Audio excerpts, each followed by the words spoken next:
for years, I would never allow anybody to call me an author. I'm a writer. When I got this, now I can say that. That's something no one can take away from me.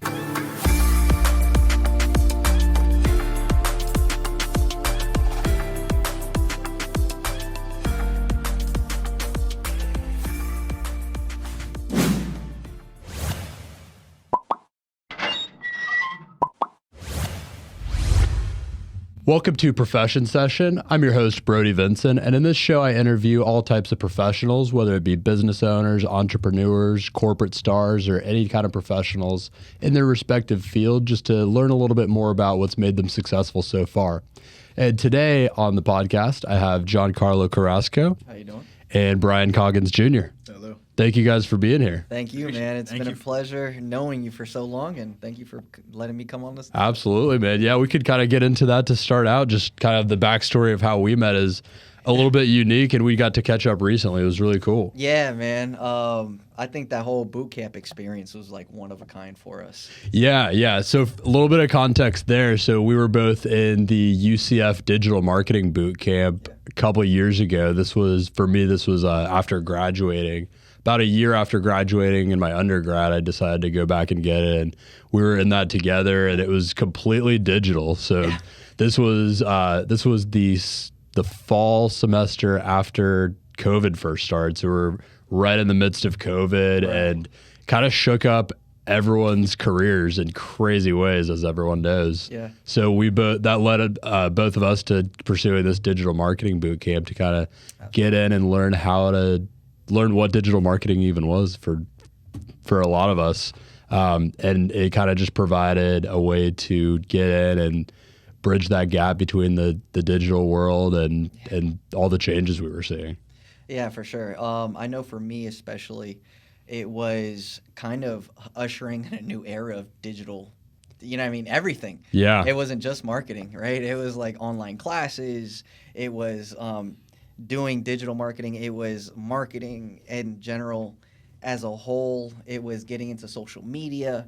It was ebooks, right? It was like everything digital just kind of came forth, and it was like the perfect timing for everything, kind of forcefully, but forcefully for everyone. It was definitely perfect timing though. Yeah, I've talked about this a lot on the show, but I mean, I was a personal trainer when COVID hit, and it completely shook up what I was doing. So I was just like, it's a complete like pivotal moment where I was like, all right, what else am I interested in? What else can I pursue? And I kind of talked to some friends and family. I have a very close cousin that's in digital marketing, has been for a while, and I ended up shadowing him a little bit, talking to him, and he kind of led me to doing the boot camp, and I went from there. Man, it was crazy. For me, it was just like I was always a mechanic. Like I always worked with my hands. It was a completely different realm that I was not familiar with. And did you find that it was a big learning curve at first? Oh, for sure. Yeah. For sure, because when you're a mechanic, you're kind of just one-on-one with you and the machine or whatever you are working on, right? Doing your hands. And that's kind of how you find your value, right? With digital marketing, it's like, man, can I make something go viral? Right? Yeah. Can I make something aesthetically pleasing to a majority of people that's, just scrolling? It's not even more than 10 seconds of your time. Yeah. And that was a big learning curve for sure. And there's so many more aspects of it than I had realized going in. There's SEO, paid ads, there's content marketing, there's like websites. There's so many different things to consider and so many areas you can kind of get into with it. So they covered this kind of holistic picture of all of it. It's really cool, and I mean it really taught us how to kind of work digitally and bridge that gap. I actually ended up in a remote job afterwards that I really loved, and no longer with them because of some other opportunities that came up. But it was a great job that I really only was able to get because of this boot camp. It's like one door closed and thousands of other doors. Absolutely, yeah. Life's kind of like that. Life is kind of like that. Yeah, it's like obstacles thrown your way, and it's like adjust. Yeah. Because when I was going to the digital boot camp, it was right after I left the military, went to own Auntie Anne's, had that for about a year, and then I was like, I want to make something that is something I'm passionate about, right? Like, and that mechanic work wasn't it, right? It paid good, obviously, but it wasn't like wasn't something that was kind of continually driving you. Right. I have a passion for helping people. I have a passion for talking to people. More of a job than a career, kind of. Right. Yeah. Yeah. So that whole digital marketing, man, that whole boot camp was a one-of-a-kind experience. Being able to network, learning what networking was. Yeah. Right. And how to go about that was completely a learning curve for me. Even though I love talking and I love like interacting with people, it was definitely something new. Yeah, and I remember I was really glad we got to catch up because I had remembered from back in the boot camp. I remember, I mean, I can't remember how many of us it was. I want to say between 20 and 30 or something like that in our class. But I remember you being one of the ones that was always asking questions, always on the ball, just like on top of it. So I Typical. I remembered you way more than like most of the people in our class, and it was really cool to get to connect. That means a lot, man. Thank you. Dude, absolutely. I knew you were going to be doing some interesting stuff, so I was glad that we got to catch up the other day, and that kind of led us to figuring out how you guys met, and let's get into that a little bit. How'd you guys meet? I'll let him start. Well, I'm Brian Coggins Jr. I'm an author now. My love. Congrats on the book, by the way. We'll get into that some more, I'm sure. I appreciate it. My love for writing started, I want to say, after high school. Not gonna lie, growing up, I hated reading. So much so, like even in high school, I used to purposely mispronounce words just to get out of reading. Yeah. Okay. So it wasn't until after high school I started getting into this one thing to like tell stories. I went to Valencia for film. Okay. Film and writing. Very storytelling based. Very much. Yeah. And then I did some projects around Orlando. And then after a while, I saw that, directing is not only difficult. Once you're done with a project, you're out of a job. And it's just inconsistent in a sense. And then you basically find more about yourself. What do you really love? What is your passion? And it wasn't until like working a retail job and running into this guy, we were just chit-chatting one day. I told him some ideas I had, and it's one of the founding things I have. It's one of my acknowledgments in my book of a quote he said to me, "Can I help you?" And that is how we started our journey together. What do you mean by that? Well, we literally sat in a Sports Authority parking lot for like, 3-4 hours? Yeah, man. It was right after work. Right after work. And we were both in a very difficult spot in our lives. Just not happy with what you were doing. Just trying to find yourself when you're younger. Like, what am I going to do for the rest of my life? What makes me happy? You know? And just something that I enjoyed. And he saw the passion that I had. Some of the things were unorganized, but he was like, "Let me help you." And I was like, "Dude, I don't got no money." He's like, "Let me help you." And I was like, "Okay." And I love that. When I put some of my trust in him, he just took it to another level, bro. I appreciate that. Yeah. Thank you, man. And he's been like a brother to me. Not like a brother. He is a brother to me. Same. When we first met, it was definitely we were coming back from different backgrounds. He had just moved from Tampa. Yeah. And I was just in the streets. I was just trying to find my way, man, really, trying to become an adult. You know what I mean? We were 18. He was in his 20s. Yeah, old. And it was just like, what can I do? We just talk. We love comic books. That's really where our passion connected. We love sports. We are very basketball driven in the leadership. That's kind of where our mindset came from. But comic books was a really driving factor for both of us to talk.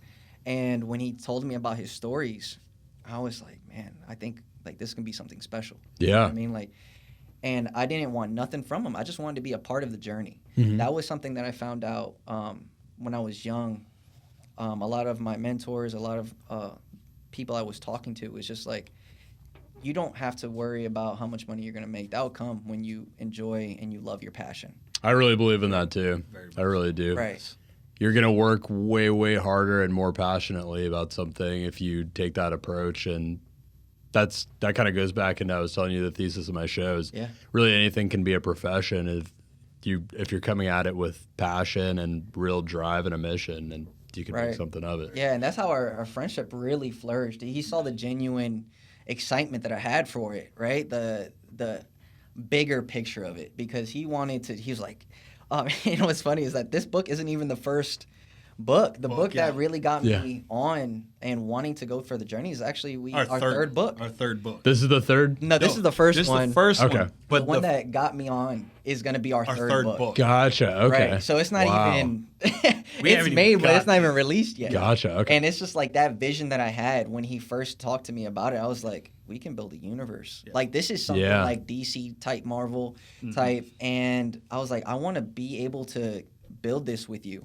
And create something that not only is a story, but it's an escape, right? Like, it's more for people. It's something to relate to. It's something to get away from your everyday. It's fiction, obviously. We talked about that.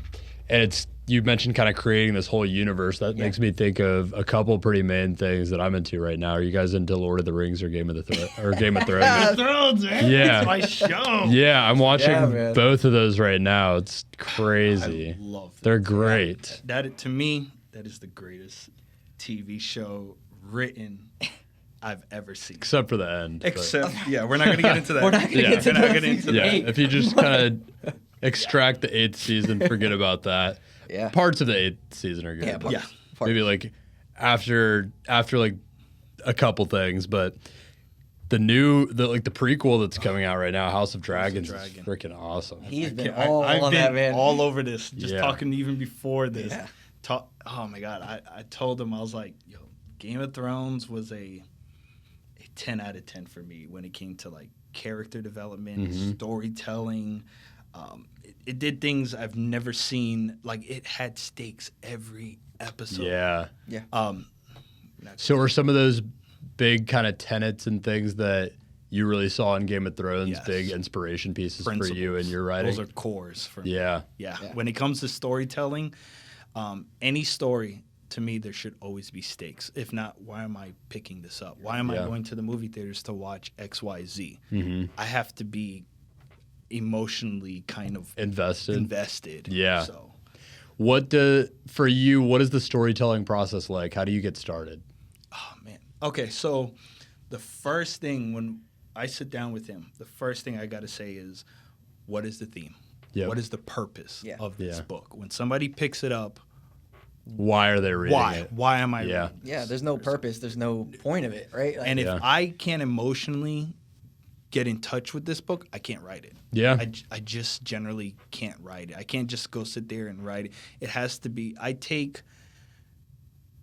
lessons, trials, tribulations, falls, the joy, all these things in life, and I put that into my writing. It doesn't matter what it is in life. It could be something bad, put it into your writing.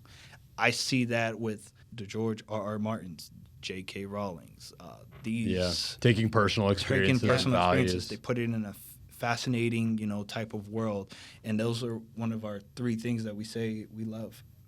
Our stories are fascinating, heartfelt storytelling. Yeah, that's what our stories have to be about, and there's constantly a theme to each book. Yeah, that's definitely something that, even though it's fantasy, you can relate to the characters, and that's something like, especially with this one, it's mainly about the Greek gods and stuff like that, but it humanizes them in a way that you don't get it anywhere else. Yeah, I was like, especially growing up, learning about Greek gods and any forms of gods, Egyptian gods, any mythology you can think of. It always shows like how humans come from the gods, and gods can be bitter, angry, joyful, and I'm like, that's like humans. That's human emotion. Yeah. Those the mythological gods always fascinated me for that same reason. It really does. Like, it always kind of painted them in this picture of not being that far removed. Like, you could almost imagine them just like right out of reach, like kind of right there. It was very fascinating. And when we started, people were for me, telling me, they're like, they're not really relatable. Like, they're great, they're fascinating, but they're not that relatable. And I'm like, I think they're more relatable than you think. It's just, you need the right storyteller. There you go. Yeah. So that's your goal, kind of bringing them into that relatable light and like being able to relay those lessons and kind of takeaways through that. Yeah. In each of my characters, I infuse a real life person into these characters. Like someone from your experiences. Very much. So these characters are based on real life people. All my characters, a lot in my stories, are real life people. Either of you guys in there? Very much. Yeah. I had a feeling that might be the case. Yeah, for sure. But to be honest, it's not so much that we wanted to represent ourselves. It was we wanted to represent like humanity, right? Like society, how they would be able to live, how they would see that history, and how we can bring that forth into today's society. That journey of life. Life teaches you so many lessons. Look where you guys started out and look where you're at now. Yeah. Life taught you that. These obstacles. Yeah. Those things.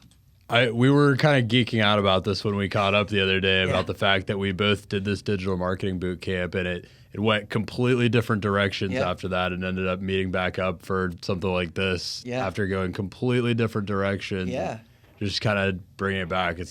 Life is crazy that way. And you never visualized that, and yeah. look where it brought you. Yeah, because Exactly. like you said, there was a time frame where we didn't really speak. You know what I mean? Yeah. It was like after the boot camp, it's just like when you leave class, like, oh, you graduated, cool. Exactly. You know what I mean? But You kind of like you think about it every once in a while. You wonder what all those people are doing, but like you don't really know. I mean, the craziest thing is when we caught up the other day, that was our first time meeting in person. We like through the entire digital marketing, and it was boot like camp, nothing changed. It Yeah, was like, hey man, it was fantastic, and that's how you know when connections are genuine, right? Is when you can leave, come back, and then just pick up from where you left off. Exactly. And that's something that we love. Me and him. You guys have known each other for a while, it sounds like, and you've been able to kind of keep that tie. Almost 15 years? Something. Yeah. My goodness. Yeah, that's my brother, man. This is why my wife is like, that's her brother too. That's awesome. So yeah, that's when we first met. That's like the story started an amazing friendship that we didn't know would develop, right? Like it's not like I was the first person to come to you. No. Like there was plenty of people that were trying to help you out. They wanted to help out. He was authentic. Yeah. I'm very good at reading certain people. Yeah. Or so, and for him, he was authentic. And he had that kind of quality that you were looking for in a charisma partner. Like me, and he was so passionate, disciplined. That's what I loved. It's the kind of qualities that I'm talking about that I saw in you when we were in boot camp together. You just really stood out. Yeah, and the same thing for you. You were like one of a kind, man. When I was geeking out at lunch, I was like, "Oh, I can't believe you brought me back." Yeah, it was that type of vibe, and the same thing with him. The reason I even came to him because it was just that passionate feeling. The same thing he's saying is like, yeah, people write, right? Like people can write stories or write on Reddit or just try to come up with like art and stuff like that, but you can tell when somebody's passionate. Yeah. You can tell when they're genuine about their mission, about their story, and how they conduct their daily life really is just dedicated and motivated and wanting to inspire people and bring forth something that can help not just yourself, but people in general. Having a bigger purpose in mind. Yeah, having a bigger purpose, definitely. That's awesome. Yeah, each day to me is like is focus and grind, and like how can I be better today than I was yesterday? How can you get yourself a little closer to that goal that you've got? Yeah, absolutely. There's going to be ups and downs, but at the same time, if you stay the course and you just continue working and grinding, and then I got this guy, on me all the time. It's like, no, I'm not going to lose. So having that energy and that drive obviously kind of requires having like a bigger mission in mind, bigger purpose in mind. For sure. I've got a question for both of you, kind of tangential to that. If you had to boil down, what is that mission, that purpose for you into like 10 words or less? Just like, what is it you're striving towards? What would you say? Love life. That's great. Right? That's fantastic. On the writer. Man, that love life. Man, love life. Words. He said 10. Yeah. Boom, straight to Hey, he did it even more efficiently. That's good writing. No, it's like life's going to throw you so many obstacles, so many trials, tribulations, difficulties. Embrace it. Yeah. You're going to learn a lot about yourself. Adversity, my father always tells me, adversity introduces you to yourself. It's very true. Yeah. And it's like sometimes we have obstacles in our life. I turn to either my parents, my wife, or him. And they'll tell you what you don't want to hear, but you need to hear or so. But adversity introduces you to yourself. I love that. Yeah. Love life. Love life. Love life. Mine's very similar to that. It's enjoy the journey. Enjoy the journey. Yeah. Because if you can't appreciate your process, you're not going to appreciate your outcome. Yeah. Right? Like, that's just how I see things. You never know what the outcome is going to be until you're done with the process. So you don't know how long your process is going to last. And you can't control the outcome. And you can't control the Ultimately. outcome. The only thing you can control is yourself and your process. And if you can enjoy that, that's what life is. You know? There you go. So. Yeah. So I want to talk a little bit about worlds of complexity, because we've kind of described how you guys met, how you came together, a little bit of the vision that you guys are working on. Yeah. And Worlds of Complexity is the name of your company that you formed together. Yep. So tell me a little bit about deciding to actually form a company together and what that looked like. Go ahead, boss. You both looked at each other like, yep, that's you. We have a good dynamic. Yeah, it's like my idea, and he just takes it to the next level. Yeah. And then his idea, and then boom, I jump on top of it. Yeah, Work we have off of very each other. good, working off each other. But to answer your question, the Worlds of Complexity was a collaboration, really, of our visions and our ideals. And it's not just a story. It's being able to add a universe and lessons and themes towards everything that we put out. Right? It's not just, oh, let me open a book and just waste some time. Right? It's, let me open this book and get something out of it. Yeah. And that was something that we wanted to expand more on, and how complex the world is in general, really. So, and since we wanted to create such a vast universe and leave it open-ended, because to us, really, life is open-ended. Yeah. And that's how we wanted to leave the company, is something that's greater than us, right? The universe, the worlds of complexity. It's a complex thing that you just kind of dive into. And Yeah, I'm a person, I love nostalgia. I love 90s movies, 2000s movies. And I always felt like, especially in today's culture, when I'm watching movies and shows, everything looks the same. Everything, like, stories are starting to be oversaturated with the same type of things. And I've always said, like, there was so much creativity for me, personally, when I look back at 90s, 2000s, and there was a purpose.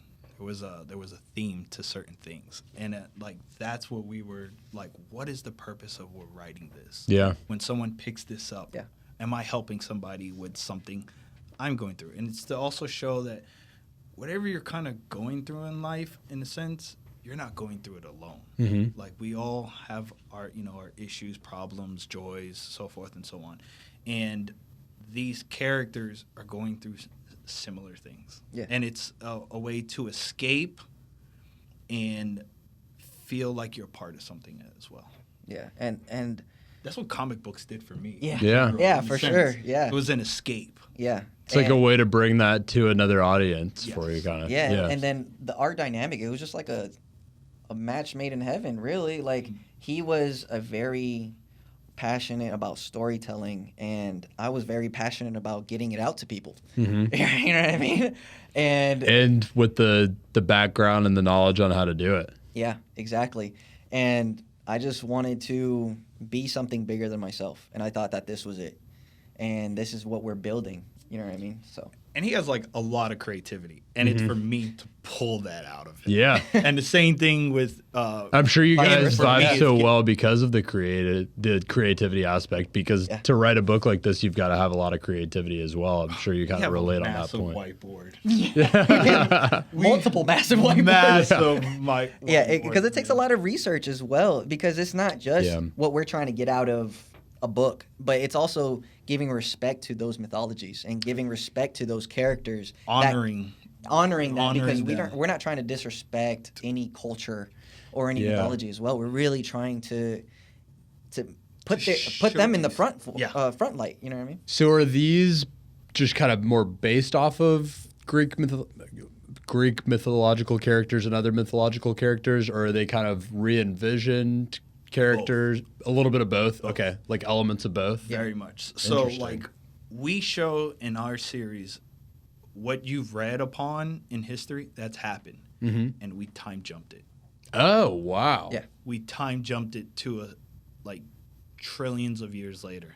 Interesting. This is who they are. Okay. And some of the stuff that you've learned in history that does come play into a place. Backstory. And they're Yeah. trying to move forward as opposed to like, I'm not that person anymore. Kind of like how you are in life. You've made mistakes in your past. Yeah. You're trying to move forward in life.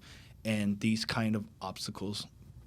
Exactly. Yeah, Right. because I mean, when you're thinking about characters like this, they are really supposed to be like they never die, really. So Right. They're set in stone. That's their Yeah. way of life. Yeah. Wow. Yeah, and we wanted to give them a second chapter, essentially. We wanted to give them I like that. a growth aspect of a god. Like, oh, gods are all almighty and perfect. And we wanted, since we humanize them, we wanted to really give them that aspect of, man, I need to reflect on what I did the last thousands of years. You know what I mean? Like, how can I become better as a servant leader so much, or with my family, or with you know what I mean, the civilians that I'm helping, things like that. Yeah, let's get into this. Olympus Trinity. Yeah. So the Olympus Trinity is an action-adventure story revolving around the three main gods of Zeus, Hades, and Poseidon. So that's the three that you see on the front cover Absolutely. there. Yep. You want to hold it up, maybe? So the Olympus Trinity is the name of the book. Yes. And you said it's Zeus, Poseidon. Zeus, Poseidon, and Hades. Awesome. Yeah, those are the main three I always remember. And those three gods, they have to cast aside their differences in order to solve a mystery of their past. The way I came to this story, again, is taking true life issues that I've had. And my grandmother meant so much to my family. She was like the glue. And she passed away in 2009, I want to say. Yeah. And when she did, our family kind of drifted apart a bit. And I think everybody grieves differently in life. Yeah. At the same time, my actual three younger brothers, they've had some difficulties in their life, and they kind of drifted apart when we were a very close family. And I saw that, and just being an outsider and the older brother, it pained me to see them go through these obstacles and problems, and they couldn't communicate. And time tends to heal wounds. And I took that pain and I put that into my writing with my story. And what I did is with these three characters, I told three different perspectives while a main plot line happens. I like that a lot. Instead of like jumping back to, it just continues. Yeah, there was definitely some continuity. Yeah. So it is Story. It is mostly chronological in nature, but from kind of shifting perspectives. Does it kind of go back? Is it one, then the next, or is it kind of like It's kind of like if back and forth? you ever seen the books of like Game of Thrones, it's telling a perspective and then the story continues going on, but here's a different perspective. I like that. So that's what I did with Zeus, Hades, and Poseidon, because I saw that the issues they had, their arguments were valid, but nobody was listening to their own the other person's perspective. Right. So what I had is at the end, when all three come together and that there's tension, there's argument, you as an audience member know their perspectives. So it's hard for you to root for this one as opposed to that one. It's a really real problem in life, right? In relationships. I mean, I know like me and my girlfriend will disagree about something, and then sometimes the real problem is that we're just neither of us is listening to each other. Yeah, Like, exactly. It's a very real issue. So I think that hits on something kind of visceral about life. And that's something with like my parents always say is like, I'm listening to reply instead of listening to hear, you know, what it is that I'm, you know, the argument it may be. Yeah. And for these characters, it's like when they come together, it's a heartfelt story. The theme of our story is family. Family no matter what you go through, family is everything. Family will be there for you through your trials and your tribulations. Family will be there for you, and it doesn't have to be blood. Family will be there for each other. Yeah, me and him. Shoot, my family to me is my sister. Man, to be honest, she raised me, and a lot of the ideas that we have towards some of these characters we got from our families. From our family, right? Yeah. And it's kind of honoring that as well, because that was our main focus. How can we tell a story not just about the gods, but how they have family and how they come together as a family, which is, to be honest, sometimes rare nowadays, right? And especially in this digital world. You move away, you might not see your family for a little bit. You know what I mean? You can't call your parents all the time, or, you know what I mean? If you don't have them around, you're just kind of... Easier and easier for those values to get diluted. Exactly. Yeah. Exactly. And this is what we really wanted to bring forth, is that importance of family and the message that we're trying to send. And when they meet back up, they don't hold back. Yeah. There's some tension. I Yeah. can There's imagine. Yeah. There's some things that come out. And Yeah, when families, when they, they let the wall down. There's sometimes, it could be some hurtful things, but some things that you need to hear. You need to hear. Yeah. Yeah. I know I've had moments with my sister where she'll tell me something that just devastates me, but then like 5 minutes later I realize how much I needed to hear it, and it really is like a breakthrough for me. I mean, that's a very real thing. That's my wife. That's my wife, Amanda. She tells me something I don't want to hear, and then 5 minutes later I'm in a corner like, God, she was right. They always are. Always. We talked about it. I was like, the point of it is, man, I got to make my lady happy, man. But yeah, that's really the main focus, and how we wanted to portray that moving forward, and just stay dedicated to that.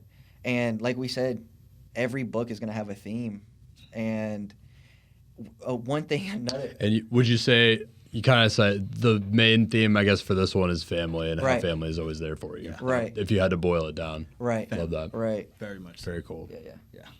Which leads into the next one. Yeah, which will lead into our next book. Yeah, that we're. Well, before we get to that, I'm kind of curious about some of the technical aspects behind this. It's a pretty thick book, right?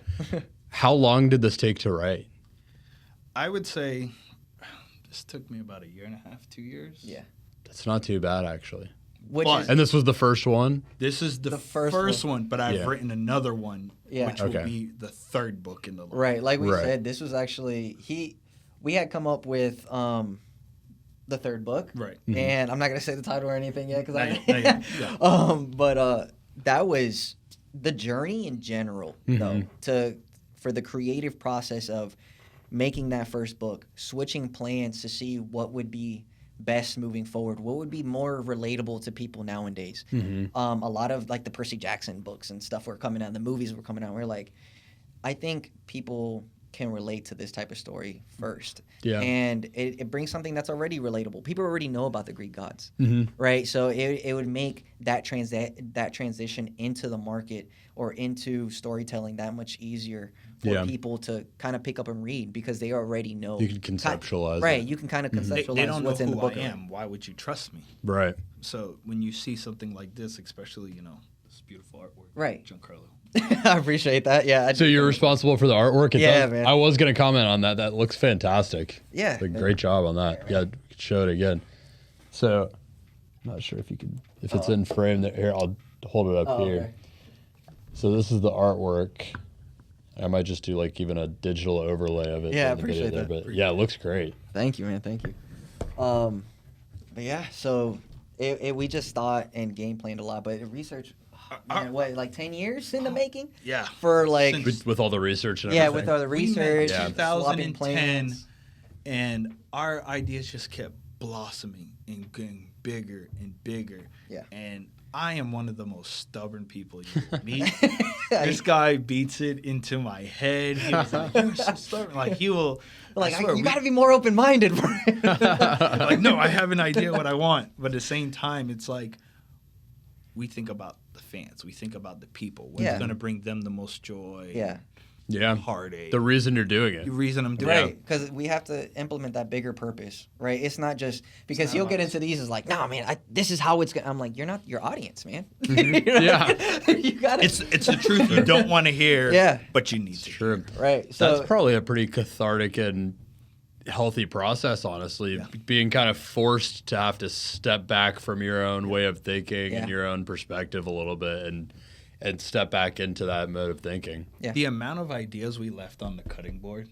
oh man, when I'm telling you, This, if we had put what we really want, this would have been like 1,000 something. we're so Wow. perfectionists that like if it didn't fit, we're like, And it's like in each scene, each Yeah. page that you turn, there has to be a purpose. there's a purpose. That's our. I seen, especially like when we think about like the audience, people's attention span is so small now as opposed to was it 10 years ago? Which leads into our digital marketing. When we learned in class, Yeah. a few seconds is all you got, Yeah. right, to grab somebody's attention and to convey your message.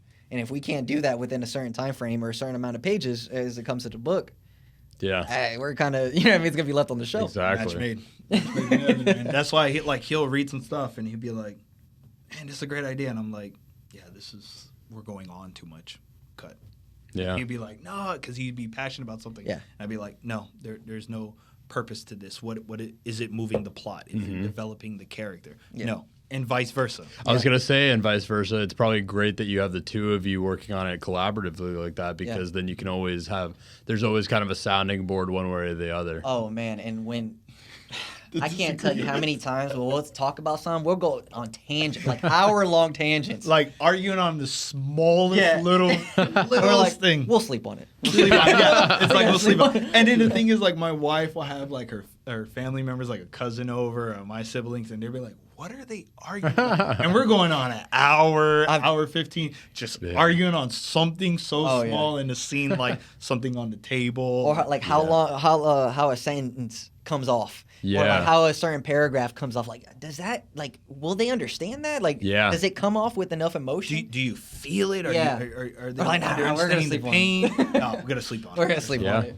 And it's I feel like that's what it takes to really make something great, though. Yeah. That kind of perfectionist attitude like that. I mean, especially when you're talking about something this big, to be able to capture that attention and keep it that long, you've got to really, really have it honed down to that best, finest point. Yeah, especially when it came to the research, a lot of the characters, like the main character, the mother figure. Yeah. You know what I mean? We did a lot of research because obviously we're not women, right? But we have a lot of strong and powerful women in our lives. Yeah. My sister, my mom, my aunt, his. Vice versa, my wife, my mom, my mother-in-law. Right, my fiance. And it's, how can we translate that into the story? Like, we need to research and really give respect to those powerful women in our lives and that we know, and give proper respect moving forward. And we take that diligence, I mean, with every aspect of the book. And in each of these characters, like the mom can teach you a lesson, and each character takes it differently. Yeah. Just like how a mother will raise her children, and each child is going to be different from one Yeah. another. And it's like, how do you take those lessons and translate it into who you are? And like with these three characters, Zeus, he's in mythology, he's the king of the gods. He's the youngest one. How is the youngest one the king? I actually never realized that. And I that would was have always guessed that he when was we the were oldest starting out, we're like, why is he the king if he's the Right. youngest one? And there's a purpose to that in the story. Our character Hades, he's the oldest. In our story, he purposely gave this. Yeah, there was a purpose. There's a purpose to why he let Zeus be the king. Okay. Poseidon He's the wild card. He's the wild card. Yeah. we in our story, he's so much fun. Our character, he's our favorite character. He's our baby. Yeah, that character. He's the middle child. The middle child. Sometimes I'm not seen. Or something.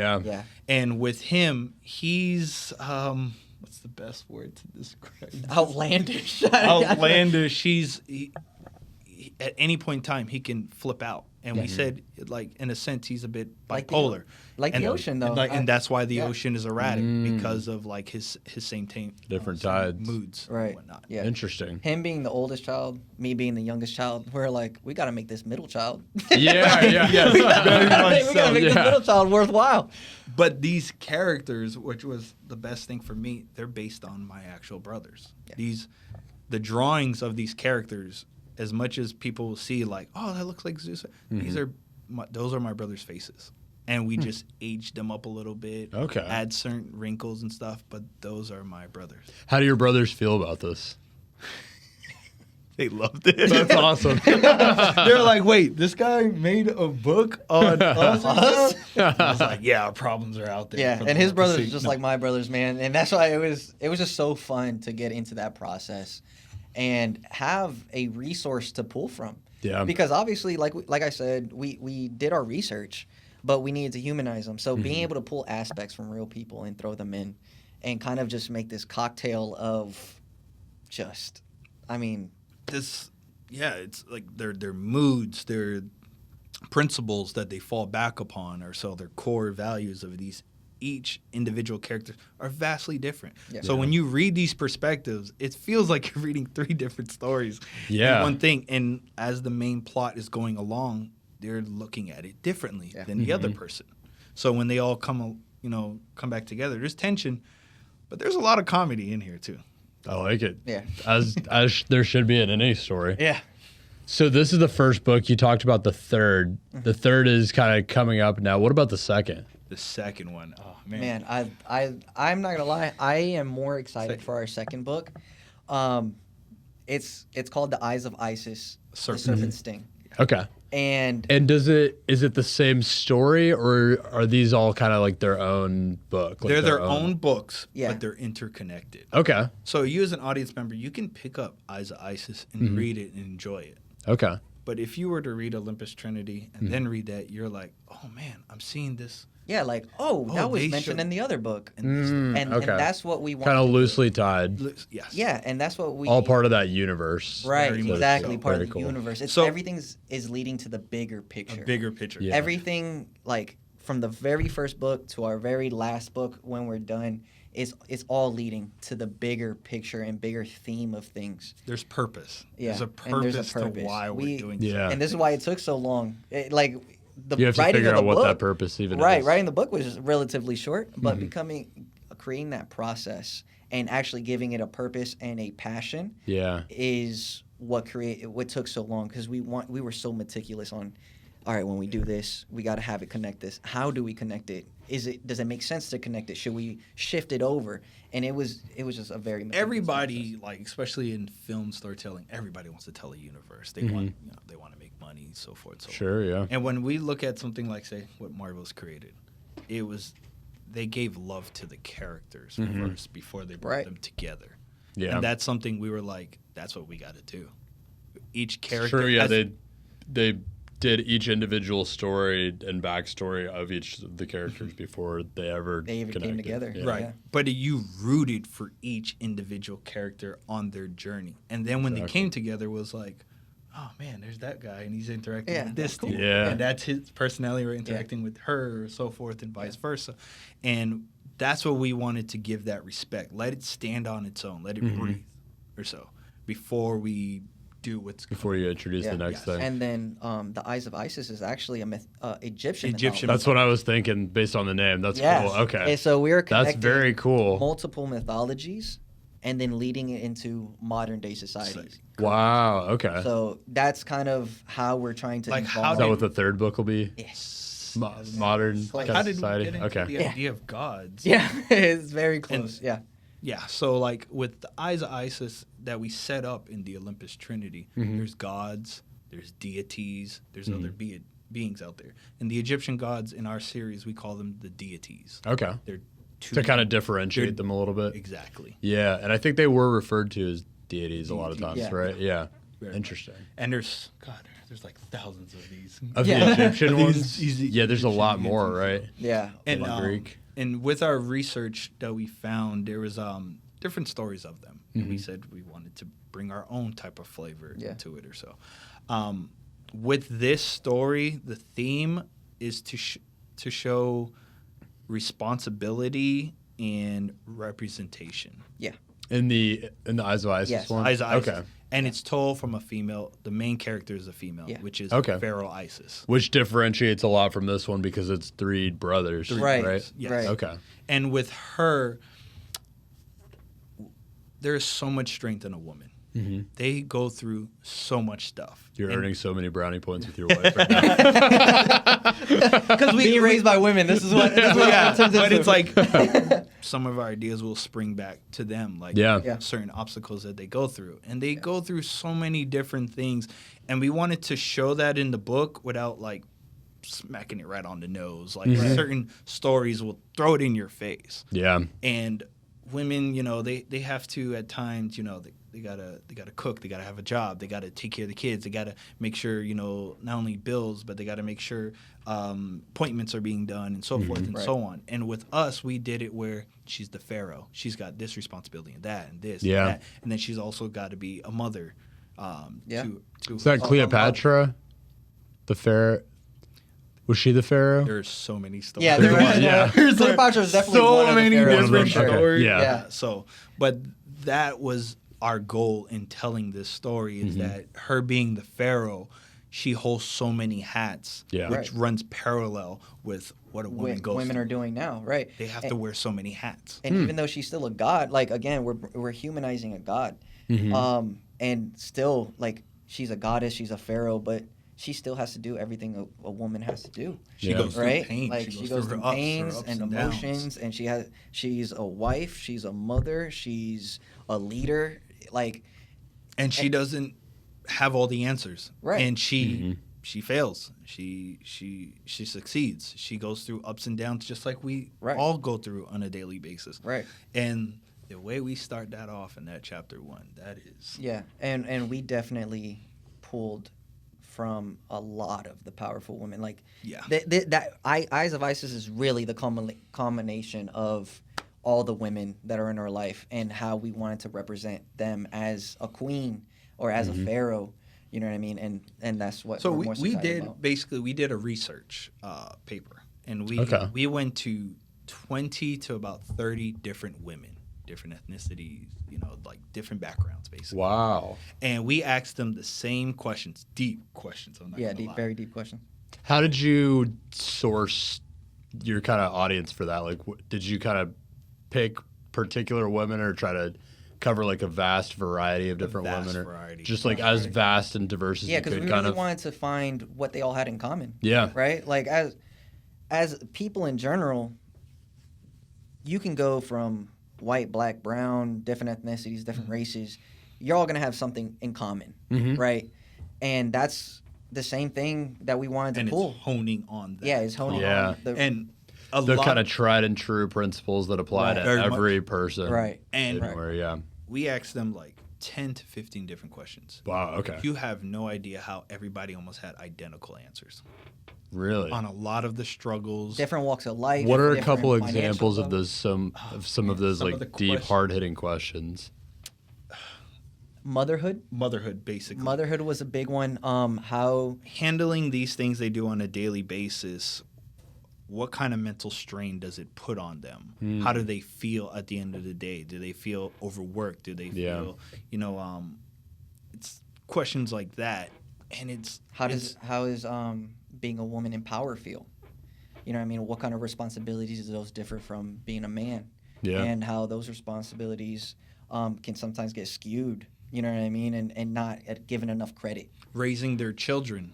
Do you ever feel like you're not doing enough? Do you feel like you're not being able to spend enough time with them because you do your work, you do 9 to 5, you come home, you cook, and then you just want to relax. Right. And it's like sometimes do you feel, burnt out? Right. Yeah. And the answers were literally almost identical on a lot of them. And we were wow. And it was powerful, for sure. It was very much powerful. Did you expect that going into it, or was that kind of surprising? That was the most surprising thing to me. Yeah. They have no idea who each other are. Yeah. They're coming from vastly different backgrounds. One is Puerto Rican. Seemingly another no one is ties Indian, to each other. no in any ties way. whatsoever. And the answers were Right, like one of them was my sister, and I thought I knew her like the back of my hand, and some of her answers Yeah. were like, "Man, you really dealt with that." Like, Yeah. For so long, like you really had to deal with those issues. You really had to power yourself through that time frame. You had to do it all by yourself. Like that was extremely powerful for me. more respect. It was Yeah. I gained so much more respect for these women, and we said we wanted to do like a podcast, a show, bringing these women on. Yeah, for sure. And talking about some of these things or so. So the second book's not released yet, right? Not yet. Not That would yet. be a great idea. I mean, that would be a great kind of Next like year. Yeah. thing to go along with the release of it. It sounds like Yeah. that's slated to come out next year. You said, Yes. yeah. I Yeah. think that's a great idea. Yeah, about the same Do that. time frame. We're aiming for earlier to mid of the year, but So, talking about the podcast you mentioned just now, we kind of talked about this when we caught up. You said that you were wanting to kind of start your own podcast Yeah. around this. Would this be kind of to talk about the world and like build it out a little bit more and discuss it? so this is where I kind of wanted to go along the same lines as you have been, man. To be honest, you were kind of one of my inspirations. Thank you, man. Of course. Thank you. Very much. I definitely wanted to create a space, not just for the book, but for people in general, for writers, readers, to just come onto the podcast or come into the lives when we're doing in social media and kind of just express themselves, right? Just be open, be encouraging. I want to make a very safe environment, a very encouraging, motivating environment for Building a community. for creatives, right? Building a community, and then most importantly is being able to sustain that community, Yeah. right? And that's kind of what I've always wanted to create, is that environment, that community for people to just come, just be free, just Be yourself. Yeah, share be your authentic. art, share your work, right? Talk about it a little bit. I wanted to create that platform for people, just like how you've been, right? You come and you let people talk about their professions, what they're passionate about, what they love, and that's extremely educational for people. You know what I mean? That That's are the goal. your listeners, right? And I kind of want to create that same thing for our niche, in a sense. Yeah. So kind of around the world of readers and writers for the most part, and creatives. Yeah, just kind of bring creatives that in general. space. Yeah. Very cool. Yeah, I feel I like, like it. a lot of those spaces are very either oversaturated, right, or just very hard to get into, or just not transparent enough. Like there's always an end to it for that person. It's like they're trying to get something out of it. I'm just strictly just trying to help people, right? Yeah. I'm just strictly just trying to create that platform for others to share their work and love what they do. Speaking of, you mentioned like sometimes that world can be a little bit difficult to know about, and there's not enough transparency. Yeah. I'm curious about some of the ways that just publishing and everything works, because I feel like that's one of those areas that it's hard to really know much about it. It's kind of this. Yeah. Yeah, I can only imagine the amount of work and research and looking into things that it took to figure out how that works. Yeah, that was a Yeah. hydra in itself. I can see the man. stress in your face just thinking about it. Yeah, because there's like 1,000 ways to get to the end the end point, result. right? Sure. You can either self-publish, you can go with Yeah. a publishing house, you can like trust your other people on editing or Fiverr. Like there's just so many avenues to go about that. And what I can say is you got to trust your own process and trust what you have, your product, and your dedication to it, really. Because if you're not dedicated, it doesn't matter if you do it yourself or not. Yeah. It's just, you don't put the work in, you're not going to get the product you want, Yeah. So. right? But I'll let you talk. Yeah, about what does the route look like for you with Man, these books? We did research. So much research. And then we looked into traditional, and I got denied by like at least 50 to 100. Wow. Oh, trust me. We were sending out we those saved letters. every single one of them. Yeah. Wow. Yeah. I had no problem getting those rejections. And you always hear from these great writers and people out there that have come along the way, and it's like enjoy the good and enjoy the bad while Yeah. you're at it. And it's like that for me, that was more motivation. Right. Like every writer gets rejected, right? It's either they're not in the niche, they don't have time. Like the publishers always have a reason, right? And it's not being negative on that, but it's also wanting to give people a chance, right? And that was something that why we started creating the Worlds of Complexity is because for those people that can't find a publishing house or can't figure out a way to self-publish, just being able to collaborate with us and just market your book, right? Like that was the main thing. Yeah, we want to help. Yeah. Kind of provide that platform for self-publishing. If the struggles that we went through, the next person, we want to help pull you up. Right. Yeah. Because we have we talked a little bit about it in the beginning. We have a sports mentality. And one of our favorite players is Kobe, right? Rest in peace. R.I.P. But The Mamba mentality. Yeah, Mamba mentality, That's right? what And we always say. and that's something if you can bring into any niche, any career field, any profession, is that Mamba mentality because it's the dedication. Yeah. And for us, it's like we write down our goals, and it's about executing. Execute. That's what I got from Kobe Bryant, is he executed. He might look like he was the craziest 18-year-old, but with Kobe, we watched his entire life. Yeah. His entire life. And then in that, for me, it was like, I've gone through these problems, not as big as him or so, but it was relatable. I watched him go through his ups and his downs and everything. And for us, it was like, what are we taking from him? And he was always so focused, so determined. It doesn't matter what it was. One thing I always think of when I think about Kobe and just this point of like really, really being dedicated and just focused on your craft is he was known for just showing up super early, like 4 a.m. at the courts before everyone and just working on the fundamentals before he even got to like a lot of the practice stuff that they were going over for the day. Just dribbling, laying up, like all the fundamentals. It's all kind of comes back to that point of just having that dedication and focus and just really, really being, seeing that bigger picture. Yeah, for sure. And that's something that I've definitely brought on to my mentality, especially in the marketing field. To be honest, his schedule when he woke up at 4 a.m, 5 a.m, and carried on his day, that's something that I still I'm trying to get onto now, even with the marketing, because even though it's not a physical toll on my body, it is a mental toll, right? And you have to be mentally healthy and keep your mind right. I think it's a really good approach to kind of treat your career or any pursuit that you're in like you're an athlete. Absolutely. And that's your sport, because if Very you're much so. committed to that, you're taking care of yourself and really like making sure that you're the best for that pursuit, you're going to do the best in it. Absolutely. And that's something that going into marketing, he does it for his writing. We'll get up, we have our routine, right? But then we get to work at 6, 7 in the morning. Yeah. And we start going into the marketing, at least for me, that was something that when I market, some of my strategies will be I need certain times, right? I need to, what are my peak hours? What are my strategies that I'm gonna go for on the website? Engagement, how am I gonna do that? And that's at all times of the day. I'm gonna have to be consistent and be determined and be just myself, right? Yeah. Like when I'm trying to talk to people, it is a strategy, right? But I have to have some personability when I'm talking to these people, right?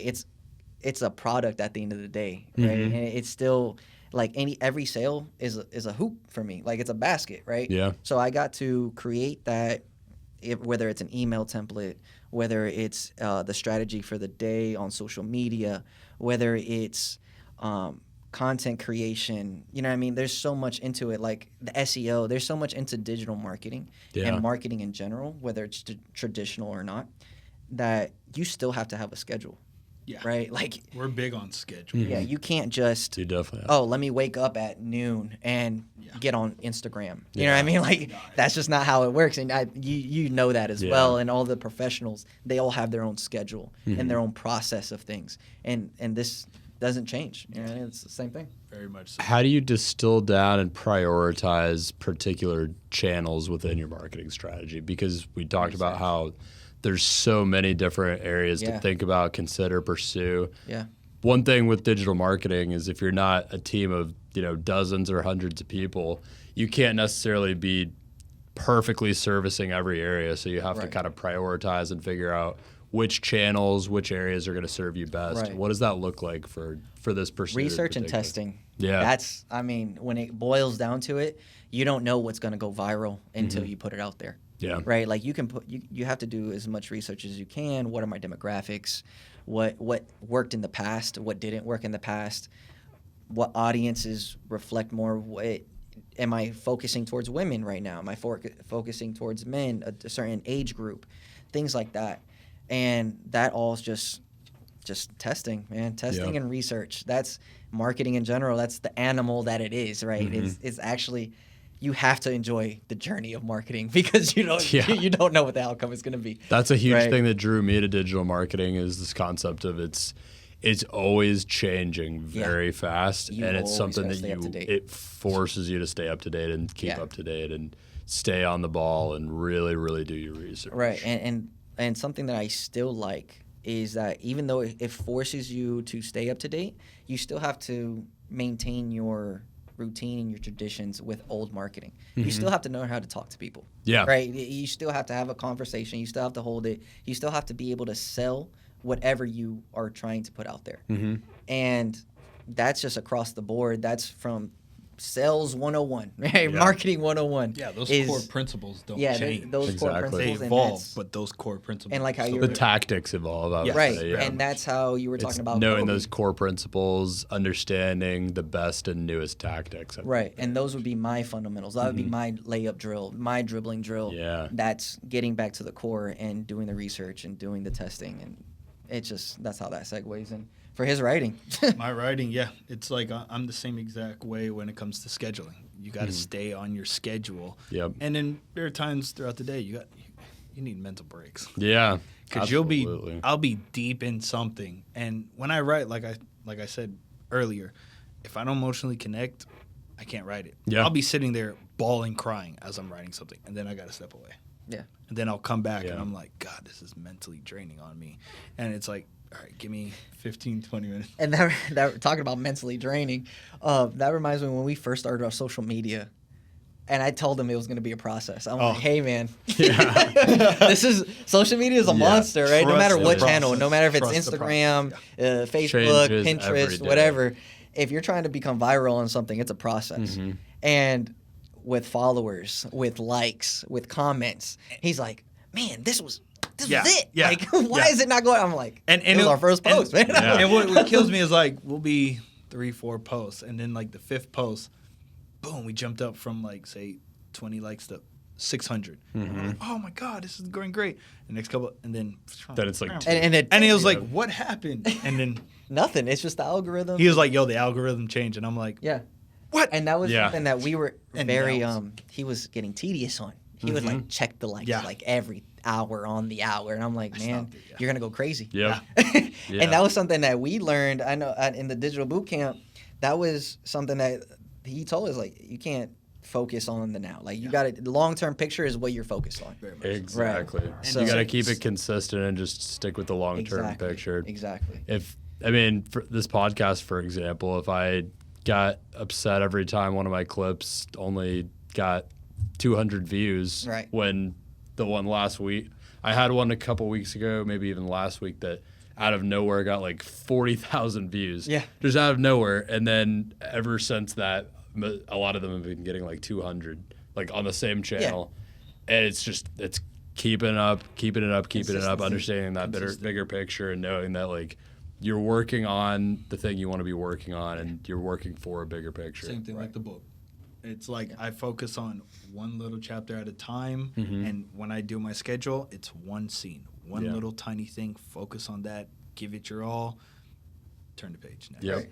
And you just you move on. A book is made with a word at a time. A word at a time. Right? Like that's you win a game, basket at a time. You know what the end game is, but at the same time, the hardest part is starting it. Yeah. You're dreading because you're like, oh my God, I got all this to do.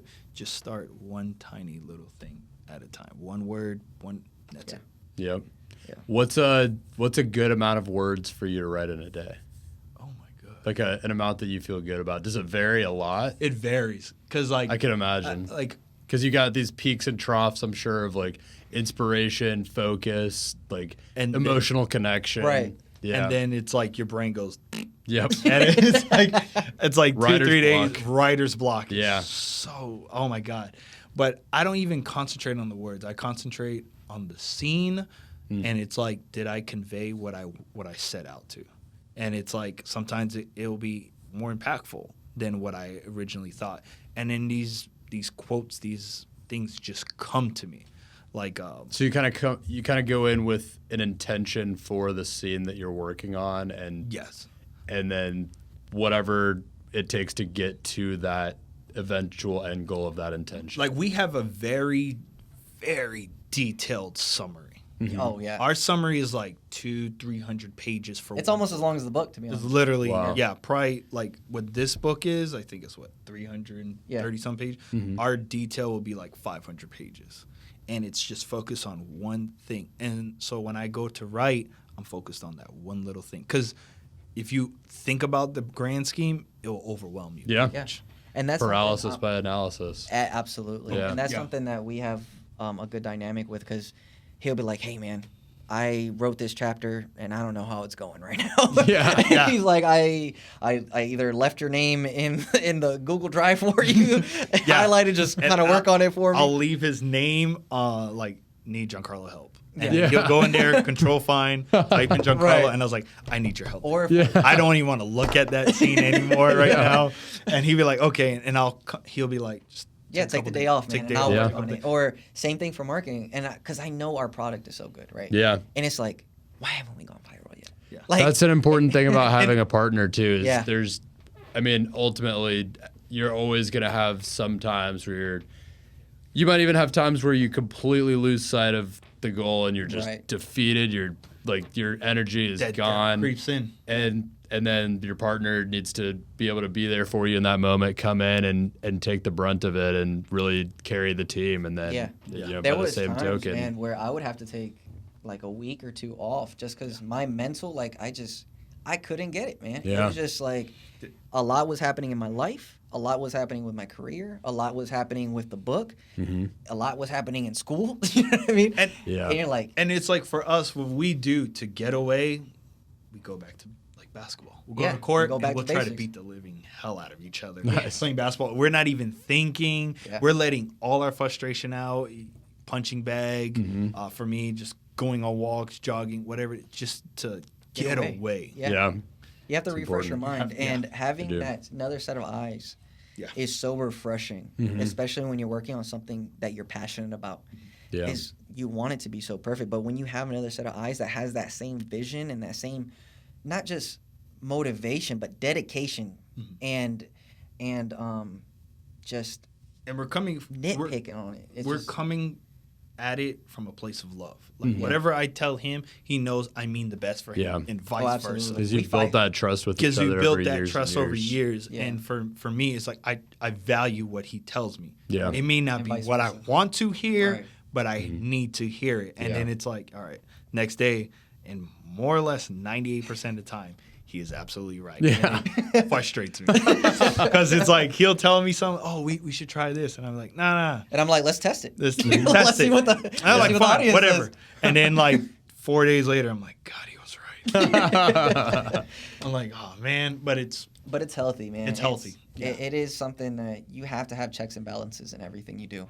and for Like, you have your team, right, that you have your trust in. Yep. And no matter what, like, hey, this is my product. Can you do something with that? Yeah. You have to trust that they're going to give you something back that you're happy with and you're content with, and your audience is going to want to like. Yeah. You know what I mean? Without that trust, and we try. you'd be in this booth all day. Yeah. Like, oh man, I don't know if that's going to go or Yeah. I cut that. You know? and we try our best to just stay in the moment, enjoy it. Yeah. Enjoy it, because even when it's like hard times, we're like, "Are you loving this?" Yeah. Yeah. You. Yeah, there's days that we're just Ah. literally acting out a scene. Like, we get involved and we're like rolling on the floor and I think Like that's yeah, we look smart. super crazy, but it, like That's smart 'cause, though, like, because it allows you to really get immersed you into have what to you're doing. immerse Yeah. yourself Yeah. because Yeah. that's what I want the audience to do. Immerse themselves. Yeah. They're gonna Yeah. feel that character. They're going to feel. And the only thing that makes me feel that way is Game of Thrones, bro. Game of Thrones, I was like, oh, man. I'm not gonna lie, my upcoming to books was Holes was a big story for me. And Harry Potter came in and really showed us the model of what a universe should be. Mm-hmm. Yes. Right? Yeah. Star Wars, comic books, they always had such a planned out universe already. You can be focused on the Flash or Batman and only know Batman, but then all of a sudden Superman flies across the scene, or the Flash runs by, or Wonder Woman. And there's little breadcrumbs sitting there, and that's and something. it's leading towards something. It's like, and then when it's like a big reveal and everybody joined together, they'll do a plot twist, and it makes you want to go back and reread that. Right. Because now it's like, oh my God, it was right in my face the entire time. And that's just what we want to do That's in what the we universe. want to do in our universe. Yeah. I was an avid reader growing up. I've kind of gotten away from it just with like life happening. Honestly, my attention span is just not what it used to be for reading. I'll listen to podcasts all the time. I'll do audiobooks and stuff, but it's hard for me to like sit down and read as much as I used to. But absolutely avid reader growing up. And the first example that I think of, like earliest childhood example that I think of in that kind of like building out a whole universe example, is the Magic Treehouse books. Those were huge for me. Those were huge. Yeah, for sure. But Harry Potter as well. Harry Potter was kind of like what it became, and then that was such a well thought out series. Yeah. That is like, and like for her to have her vision for the next 10 years, like off the first book already. Yeah. Like, and then for our future plans with the Worlds of Complexity, like, yeah, we have those plans out, but man, is it like we get so in it, like, is it as detailed as we want it to be? Yeah. You know what I mean? Is it as you're constantly critiquing. Yeah. You're constantly critiquing yourself, and that's why our whiteboard is massive. We have multiple whiteboards. Yeah, we've got like thinking for the next 4 or 5 years. Yeah. And stuff. Yeah. Speaking of which, what do you envision the next 4 or 5 years looking like? What are some things that you see in that vision? What are some of the next plans? Aside from, we talked about the second and third book that you've got kind of slated to come out. Yeah. But as those books come out and like some of the things around that, what does that start to look like? To be honest, everything that we kind of already talked about for the vision of the Worlds of Complexity, building on top of creating a safe haven for creatives, right? That's going to be my plan with the marketing. I'm going to get on, we're already on Instagram and Twitter, and we're going to be expanding to the YouTubes and the LinkedIns and the TikToks, you know what I mean? But it's going to be creating that safe space and educational space with a purpose, and making sure that people can get something out of it. Yeah. You know what I mean? It's not just for us. It's for the community. Yeah. Right. And that's what I'm going to be building on, at least on the marketing aspect of it, is going to be building a community and sustaining that with purpose and with passion. Love that. Yeah. For me, it's staying the course. Stay the course, even with the critiques and reviews. Take those bad, turn it into something good. Oh, you're not good at this. Okay, I'm going to make that my strength now. Take those lessons, that I'm getting from people, from the audience, from people who are generally, invested into it, and take those critiques and get better. Yeah. And it's like, for me, it's like, stay the course. Yes. You know what the end goal is. Stay on your journey, but you can get better at it. Love that. Yeah.